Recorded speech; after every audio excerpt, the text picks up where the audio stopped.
নমস্কাৰ সকলো ৰাইজ আৰু কংগ্ৰেছ কৰ্মী সকললৈ মোৰ এটা নিবেদন আজি যে মই মোৰ দৃষ্টিগোচৰ হৈছে একাংশ সংবাদ মাধ্যমত প্ৰদ্যুৎ বৰদলৈ বিজেপিলৈ যোৱাৰ পাছত মোৰ নামো ওলাইছে ময়ো বিজেপিলৈ যাম বুলি আজি একাংশ সংবাদ মাধ্যমত মোৰ দৃষ্টিগোচৰ হৈছে এই কথাটো প্ৰচাৰ হোৱা আৰু মই নিজে নাই শুনা যদিও মোৰ কোনোবা শুভাকাংক্ষীয়ে মোক জনাইছে যে ক'ৰবাত মুখ্যমন্ত্ৰী ডক্টৰ হিমন্ত বিশ্ব শৰ্মায়ো তেনে এটা মন্তব্য কৰিছে। মই এই সন্দৰ্ভত পুনৰ স্পষ্টীকৰণ দাঙি ধৰি কওঁ যে মই বিজেপিত যোৱাৰ কোনো ধৰণৰ প্ৰশ্ন আহিব নোৱাৰে। মোৰ আদৰ্শৰ লগত কোনো মিল নাই। মই মৰিম, জন্ম হৈছোঁ এজন কংগ্ৰেছ কৰ্মী হিচাপে আৰু মই মৰিমো এজন কংগ্ৰেছ কৰ্মী হিচাপে। গতিকে মই বিজেপিলৈ যোৱা হ'লে বহু আগেই যাব পাৰিলোহেঁতেন যেতিয়া মোলৈ অফাৰ আহিছিল।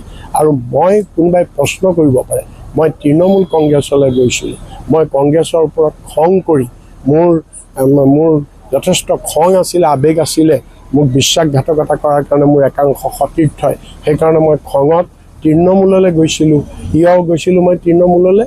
মই বিজেপিক প্ৰতিশোধ ল'বলৈ গৈছিলোঁ, কাৰণ তৃণমূলেই বিজেপিক আটাইতকৈ শক্তিশালীভাৱে ফাইট কৰি থকা পাৰ্টি হৈছে তৃণমূল। কিন্তু পাৰ্থক্যটো হ'ল সেইটো পাৰ্টি বেংগলৰ পাৰ্টি। বেংগলৰ পাৰ্টিৰ কাৰণে আমাৰ অসমত সেই পাৰ্টিৰ গ্ৰহণযোগ্যতাটো নাই আৰু সেইকাৰণেই মই পুনৰ কংগ্ৰেছলৈ ঘূৰি আহিছোঁ। যোৱা হ'লে মই তেতিয়াই যাব পাৰিলোহেঁতেন বিজেপিৰ লগত ফাইট কৰিবৰ কাৰণেহে মই তৃণমূললৈ গৈছিলোঁ।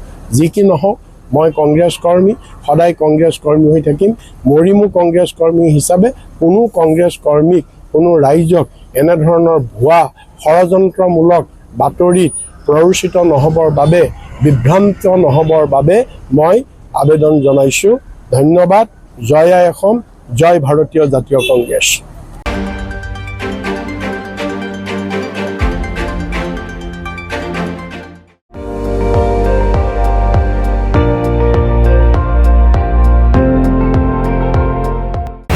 আপুনি চাই আছে ND24, সৰ্বশ্ৰেষ্ঠ নহয় সৰ্বোত্তমৰ দৌৰত।